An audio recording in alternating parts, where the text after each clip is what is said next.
Good morning, sir. Good morning. Good morning, everyone.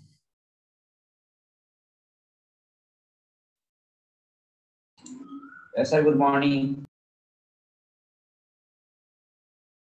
Good morning, sir. Good morning. Good morning.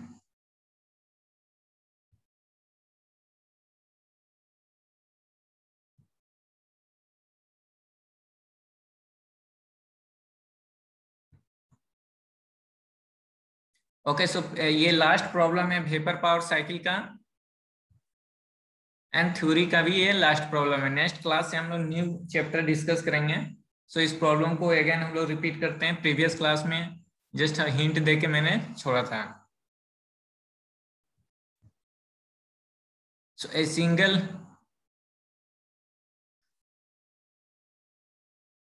single heater regenerative cycle, the steam enters the turbine at 30 bar and 400 degrees centigrade, and the exhaust pressure is 0.10 bar. The feed water heater is a direct contact type, operates at 5 bar. Find the efficiency and the steam rate of the cycle and the increase in mean temperature of heat addition, comma, the efficiency and steam rate as compared to Rankine cycle without regeneration, negative pump work. सो ये block diagram है इस problem का और ये TS plot है। Okay, तो अब हम लोग प्रॉब्लम सॉल्व करना स्टार्ट करते हैं। सो फ्रॉम स्टीम टेबल, ठीक है, हम लोग को सबसे फर्स्ट फाइंड करना है efficiency and the steam rate. So efficiency equal to WT by Q1, ठीक है। पंप वर्क यहाँ पे नहीं होगा, नेग्लेक्टिंग पंप वर्क लिखा हुआ है। ओके, सो क्या होगा WT बता सकते हो? What will be the value of W2 in terms of enthalpy?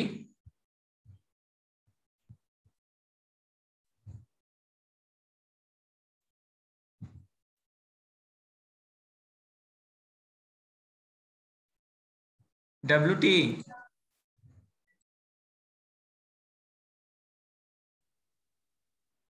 What will the value of WT in terms of enthalpy?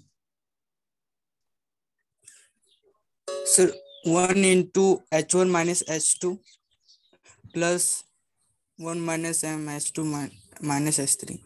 Very good. 1 of H1 minus H2 plus 1 minus M1 of H2 minus H3 divided by heat supply. So heat supply is process is 7 to 1. That means H1 minus S7. ठीक है. So for finding efficiency, we have to find all these enthalpy term.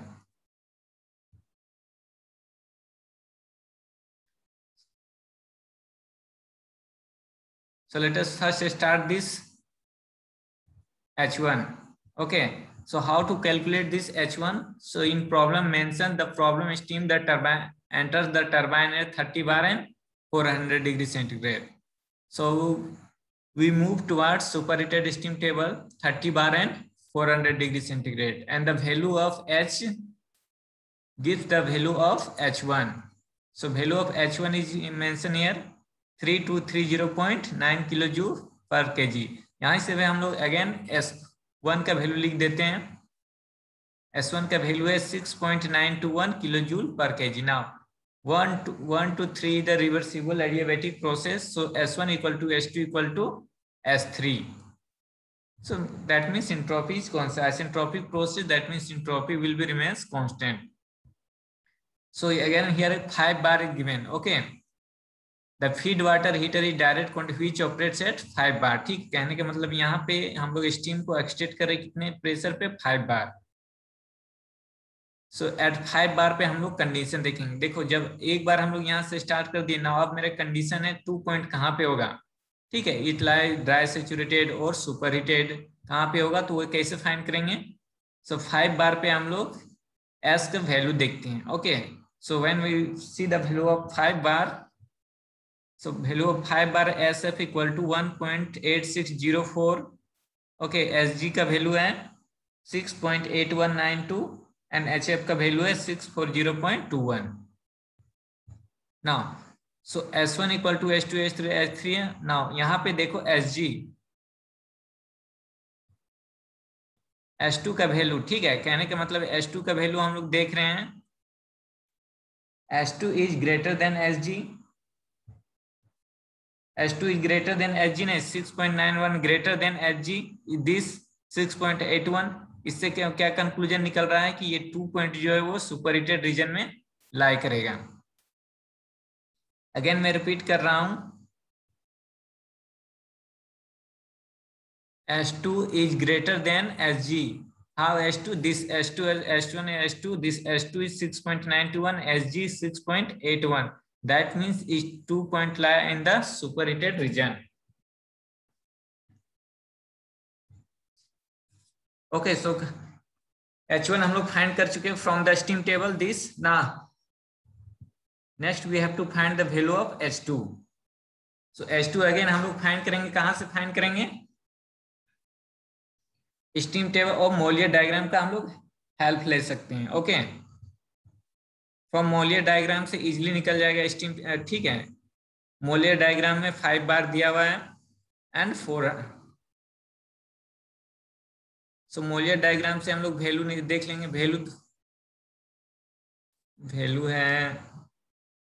Value है this H2 equal to 2796 kilo joule per kg. ना अब कौन सा मेरा value बचा हुआ है यहाँ पे? सर यहाँ पे मॉइलर डायग्राम क्यों यूज किए सर? मॉइलर डायग्राम से इजीली होगा इसलिए। ठीक है, 2 लाइन को कट करेगा, सीधा हम लोग वैल्यू देखेंगे और सीधा H के वैल्यू निकाल देंगे।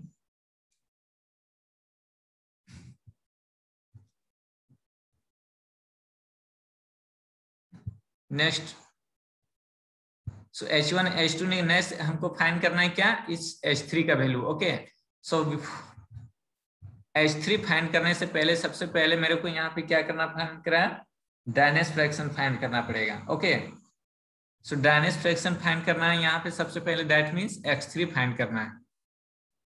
सो X3 कैसे फाइंड करेंगे? H3 लेंगे, ठीक है, H3 equal to HF3 plus X3 HFG3। 3 means just denote the this point. Okay, 3 लिखने का मतलब है। सो दिस HF3 का वैल्यू कहां पे देखेंगे? HF3 का वैल्यू देखेंगे कहां पे? 0.1 बार पे HF का वैल्यू देखेंगे। ओके, सिमिलरली HFG का वैल्यू देखेंगे कहां पे? 0.1 बार पे एंड देन, ठीक है, और यहां से हम लोग को क्या निकल जाएगा? H3। X3 हम लोग पहले निकालेंगे। कैसे निकालेंगे X3 वो बता सकते हो? Sir S1 equal to H2 होगा ना सर, उस टर्म से निकालेंगे सर। हाँ, H2 इक्वल टू H3। ठीक है, H2 इक्वल टू H3 यहाँ पे सब बड़ा। S1 equal to H2 H3 6.921 and H3 अब कहने का मतलब है जितना भी वैल्यू देखेंगे H3 को अगेन हम लोग ब्रेक करके लिखेंगे क्या? SF plus X SFG3 SF3। तो SF3 कहाँ पे देखेंगे? 0.1 बार पे एंड SFG का वैल्यू अगेन कहाँ पे देखेंगे? दिस 0.1 बार पे। सो यहाँ पे मेरा निकल आएगा X3 का वैल्यू और इसको हम लोग यहाँ पे पुट करेंगे। सो ये क्या देगा मेरा? H3।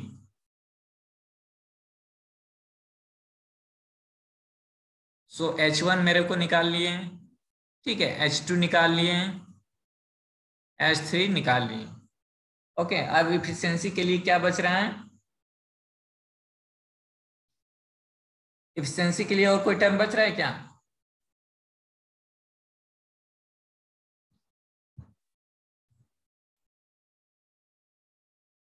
चलो और निकालते हैं। अब मेरे क्या निकालना है इफिशिएंसी के लिए? यही, ठीक है, 1 ऑफ, लेकिन अभी भी मेरे को मास अनडिटरमाइंड है। ओके, कि कितना अमाउंट ऑफ, यानी 1 माइनस M1 है। सो M1 का वैल्यू अगर मैं W का फॉर्मूला लिखता हूँ, WT equal to 1 of H1 minus H2 plus 1 minus M1 of H2 minus H3।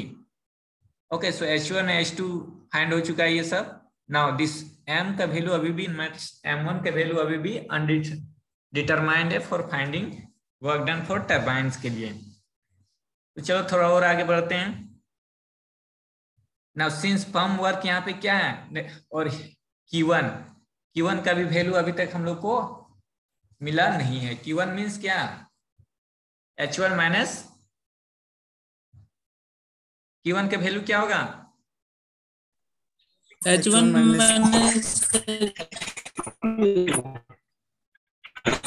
H1 minus S7। Okay, सो अभी हम लोग को वैल्यू कहने का मतलब है फाइंड करने के लिए बचा हुआ है। तो S7 का वैल्यू अभी तक हम लोग को नहीं मिला है, तो चलो पहले फाइंड कर लेते हैं S7। सो यहाँ पे लिखा हुआ प्रॉब्लम में क्या, नेग्लेक्टिव पंप वर्क। ठीक है, पंप वर्क नेग्लेक्टिव कहने का मतलब, सो पंप वर्क यहाँ पे सबसे पहला 4 to 5 पंप वर्क है। सो पंप वर्क नेग्लेक्टिंग है, this means H4 equal to H5 होगा। ओके, और H4 इक्वल टू H4 का वैल्यू क्या होगा? सो H4 का हम लोग वैल्यू देखेंगे। ठीक है, कितने पे देखेंगे? 0.1 बार पे। कौन सा वैल्यू देखेंगे?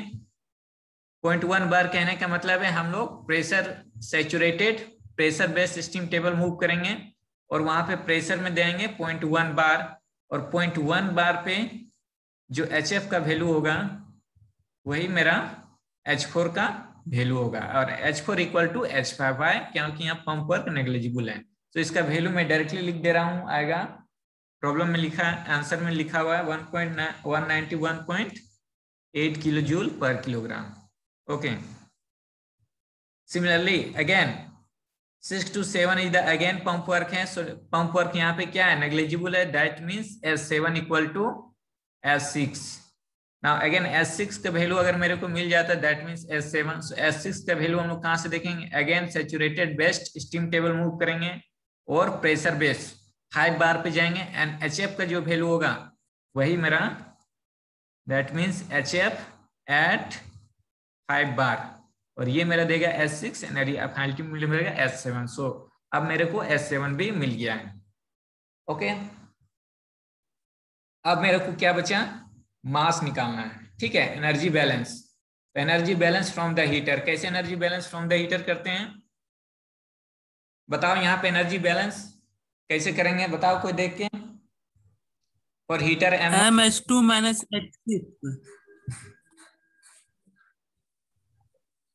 Equal to 1 minus MH6 minus H5। देख के बोल रहे हो क्या आंसर, या यहाँ से डायग्राम से देख के बता रहे हो? नहीं सर, डायग्राम से बता रहे हैं। तो देखो यहाँ पे इंट्रेंस क्या क्या है, ये इंट्रेंस है, सेक्शन 2 इंट्रेंस है और सेक्शन 5 इंट्रेंस है। ओके, ये इनलेट है, एंड आउटलेट क्या है 6। Okay, so multi M into H2 plus 1 minus, यहाँ पे कितना है 1 माइनस M इंटू कितना H5 equal to 1 amount and this S6। So energy balance of heater में किन्हीं को कोई डाउट है? यस सर, फिर से एक बार बता दीजिए ना सर। ठीक है, तो देखो जब हम लोग थ्योरी पढ़े तो क्या ऐसे एनर्जी बैलेंस करते हैं, total energy inlet equal to total energy outlet. Okay, across this heater. So इस हीटर में देखो टोटल एनर्जी इनलेट क्या हो रहा है। ओके, सो इनलेट में हम लोग देखेंगे ये मास ऑफ द, ठीक है, मास ऑफ द वेपर है, और ये वेपर मतलब किस एनर्जी के साथ इनलेट हो रहा है दिस। तो यहाँ पे एज्यूम करते हैं सेक्शन 2 है इसलिए हम लोग एज्यूम करें H2। कहने का मतलब है heat carried away by this fluid, heat carried away by M mass of the fluid, that means total energy कितना हुआ M इंटू H2।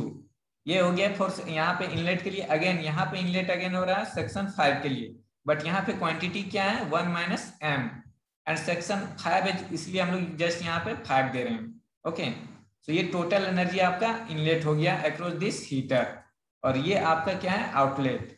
फाइनली दोनों यहाँ पे मिक्स हो रहा है। सो 1 minus M into M, 1 minus M plus M, सो बचा क्या 1 kg अल्टीमेटली, और 1 kg ऑफ अगेन वाटर को हम लोग कहाँ पे सर्कुलेट कर दे रहे हैं दिस बॉयलर में। सो 1 इंटू S6, यहाँ पे क्या है 6 है। सो एनर्जी बैलेंस समझ में आया?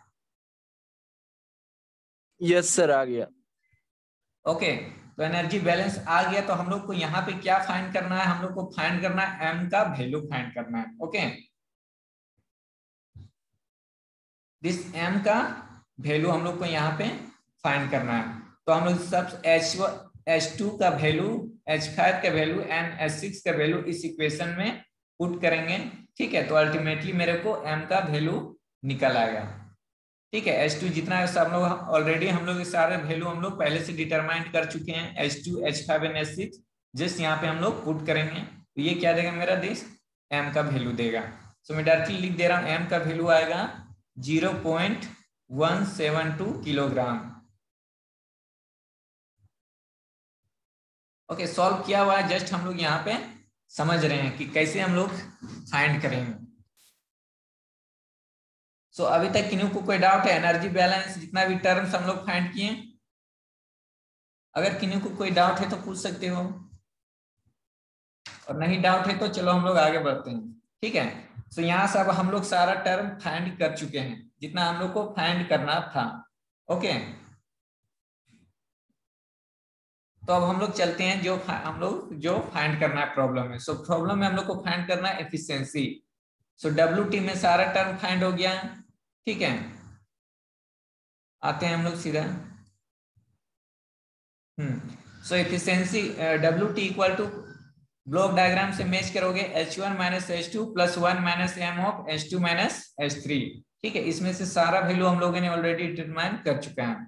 जस्ट हम लोग वैल्यू यहाँ पे पुट करेंगे। फाइनली WT का वैल्यू आएगा 934.8 kilo joule per kilogram and Q1 equal to H1 minus S7 है यहाँ पे। Okay, H1 minus S7। So 2590 this।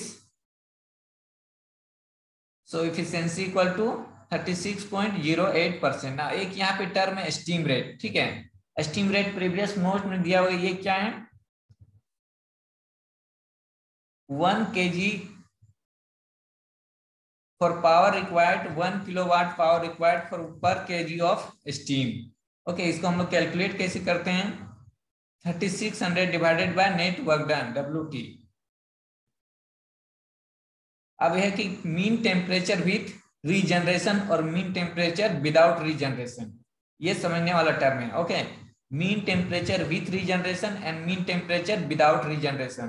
तो जब हम लोग मीन टेम्परेचर पढ़ाए थे तब इस तरह का टर्म लिखे थे। तो देखो सर Q1 एक बार फिर से बता दीजिएगा तो। Q1 यहाँ पे क्या, देखो Q1 क्या होगा, Q1 क्या होगा यहां से देख के बताओ।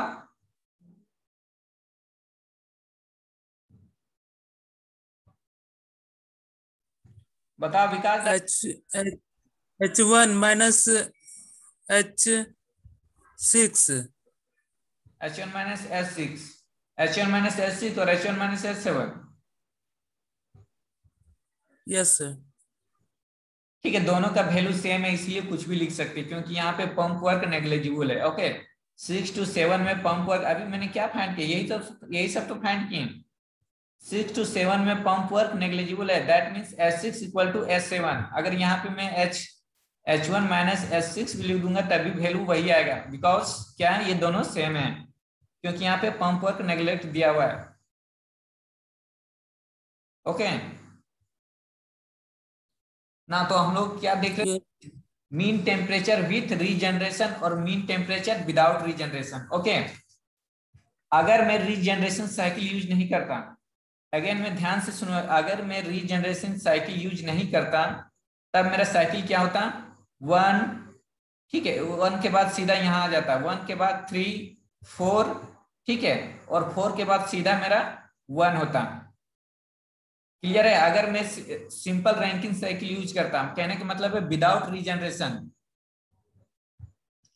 तो क्या होता 1 आता, 3 आता, 4 आता, 5 आता और सीधा 1 आ जाता। आता या नहीं?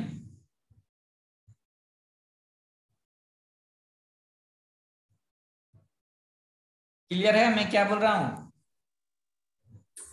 Yes sir. अगर मैं रीजनरेटिव साइकिल यूज नहीं, दैट मीन्स हीटर सबको हटा दो, इस हीटर को मैं अगर मैं हटा देता हूं तो मेरा साइकिल क्या होता 1 3 4 5 एंड सीधा 1 1 3 4 5 1।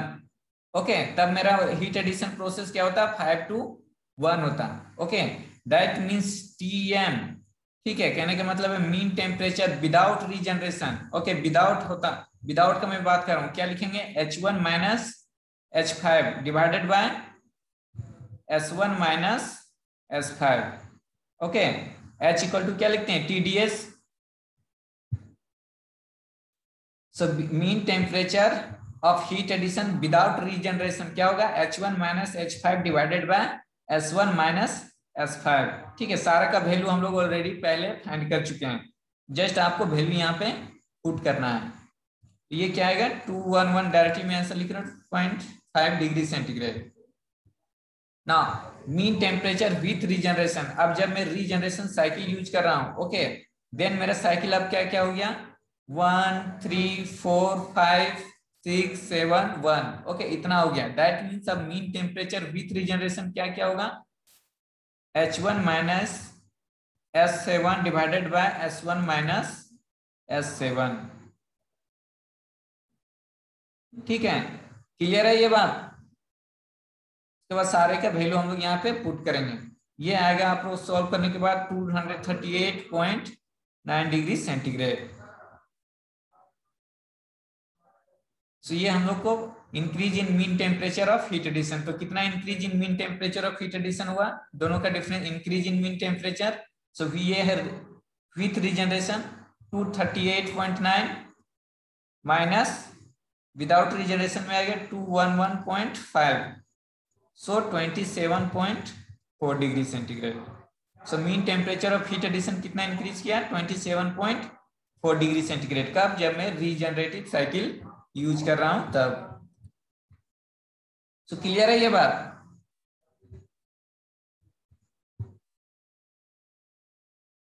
समझ में आया ये? सर ओके,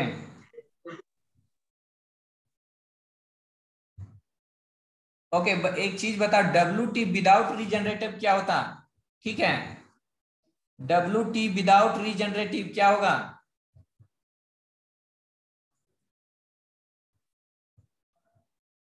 विदाउट रीजनरेटिव क्या होगा सर H1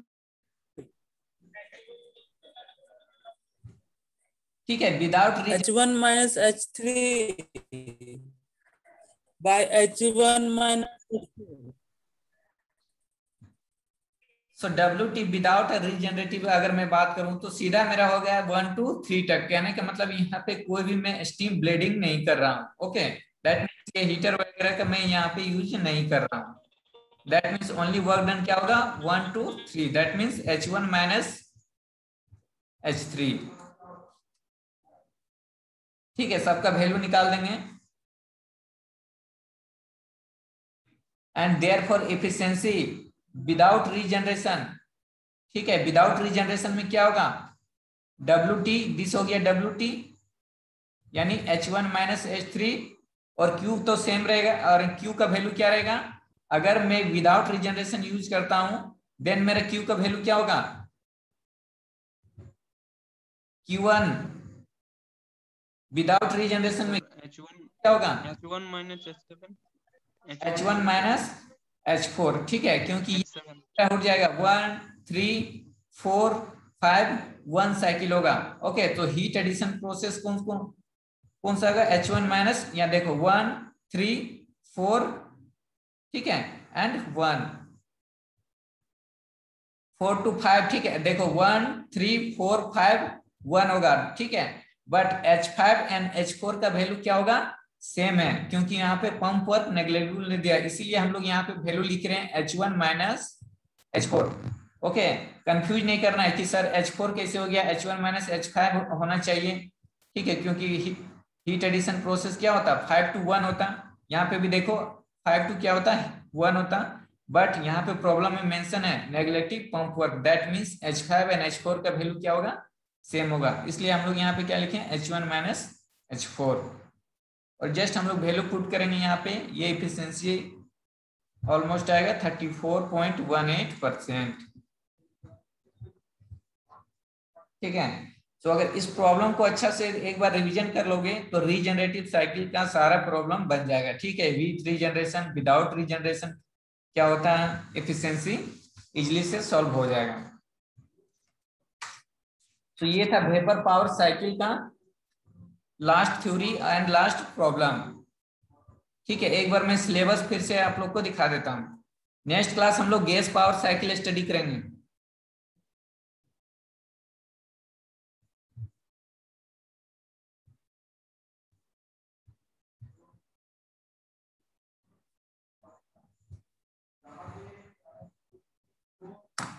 स्क्रीन दिख रहा है? Yes sir. Yes sir.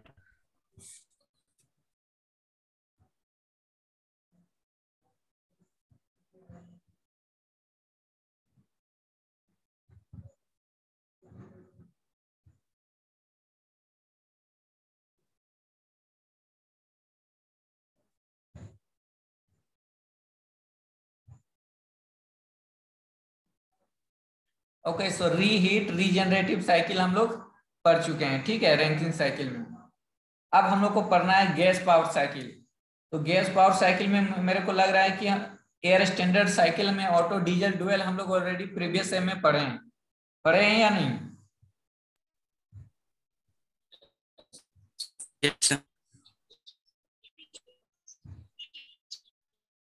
ठीक है, तो यहाँ पे हम लोग को जो पढ़ना है ब्रेटन साइकिल पढ़ना है। बाकी उसी से रिलेटेड टर्म यहाँ पे थोड़ा थोड़ा है, effect of reheat regenerative and intercooling. ठीक है, उसी से थोड़ा मिलता जुलता है।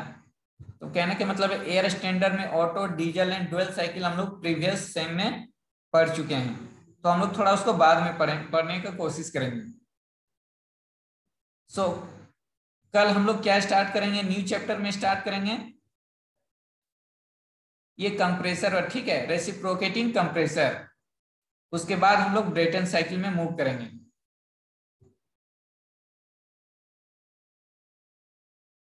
ब्रेटन साइकिल ज्यादा नहीं, बस एक ही यूनिट है, ज्यादा बड़ा है नहीं। ओके, सो मे भी हम लोग ब्रेटन साइकिल भी स्टडी कर सकते हैं।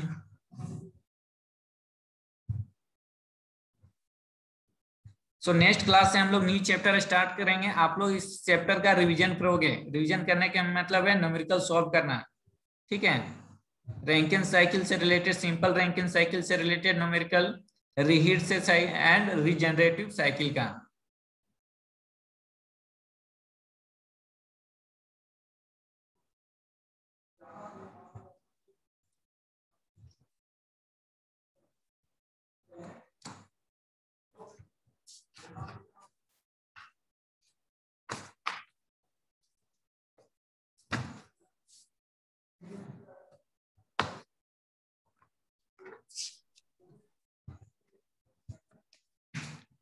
सर अटेंडेंस यहीं लीजिएगा। हाँ, अटेंडेंस यहीं पे लूंगा, वेट करो।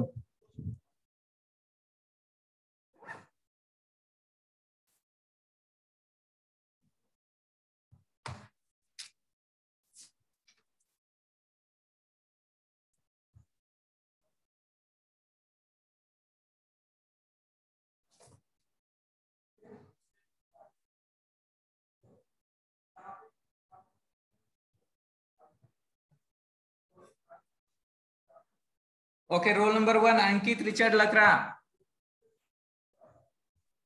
Present sir. Okay, roll number 2 Vishal Kumar Mandal. Present sir. Roll number 3 Devanshu Raj. Roll number 3 Devanshu Raj absent. Roll number 4 Deenbandhu Pal. Present sir. Okay, roll number 5 MD Shoaib Ansari. Yes sir. Okay, roll number 6 Paraka Prakash Gupta. Yes sir. Okay, roll number 7 Pranav Kumar Pandey. Yes sir. Roll number 8 Sagar Kumar. Roll number 9 Uday Kumar Tudu. Roll number 10 Raju Kumar. Roll number 11 Akash Kumar Agarwal.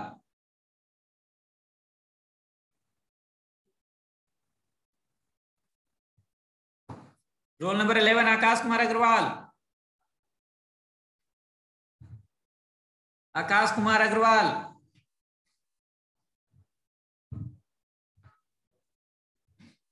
इस तरह में attendance नहीं बनेगा। ये लड़का यहाँ पे present दिखा रहा है लेकिन ये लगता है कहीं ज्वाइन करके चला गया है।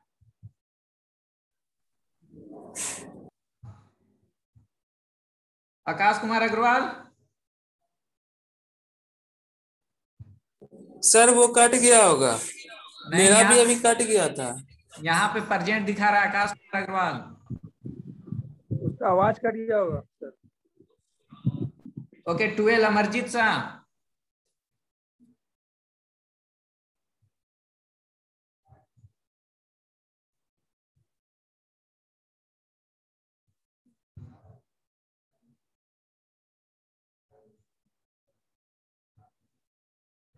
Amarjeet Shah. 13 Amit Kumar Hembrom.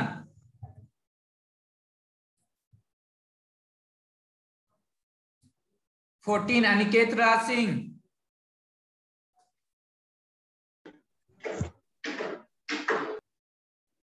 15 Aruna Prasad. Yes sir. 16 Vikram Kumar Das. Yes sir. Present sir. अगर अटेंडेंस लेटर लेते बाद बीच में टाइम अप हो जाता है, 8 मिनट का टाइम है, फिर से री एंटर करोगे जिनका अटेंडेंस नहीं हुआ है। 17 Bittu Kumar. 17 Bittu Kumar. 18 Dharmendra Kumar Shah. 19 Jeet Kumar, sorry Jeet Sarkar. 20 Kameshwar Prasad. Present sir. 21 Kishore Kumar Murmu. Kishore Kumar Murmu. 22 Krishna Kumar. Present sir. 23 Manoj Singh को। 24 Mohan Kumar Das. 25 Nitish Kumar. 26 Prem Prasad Marandi. 27 Rajkumar Das. 28 yes sir. Rajkumar sir Das. Rajkumar Das. Okay 28 Rakesh Ranjan Murmu. 29 Randhir Kumar Verma. 30 Sakshi Priya. Present sir. 31 Sanjay Kumar. 32 Sudhanshu Ranjan. Present sir. Okay 33 Sujeet Kumar. 34 Sumit Kumar Dehri. 35 Suryadev Hembram. 36 Kumar.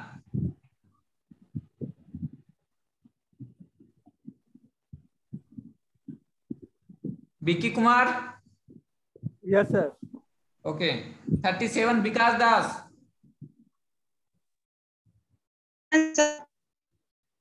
Okay 38 Vikas Kumar.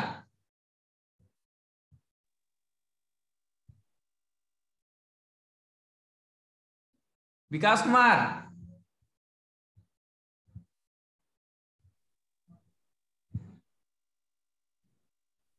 आवाज नहीं आ रहा है, इसे तुम प्रेजेंट हो लेकिन तुम्हारा आवाज नहीं आ रहा है। And last 39 Varun Kumar. Okay thank you.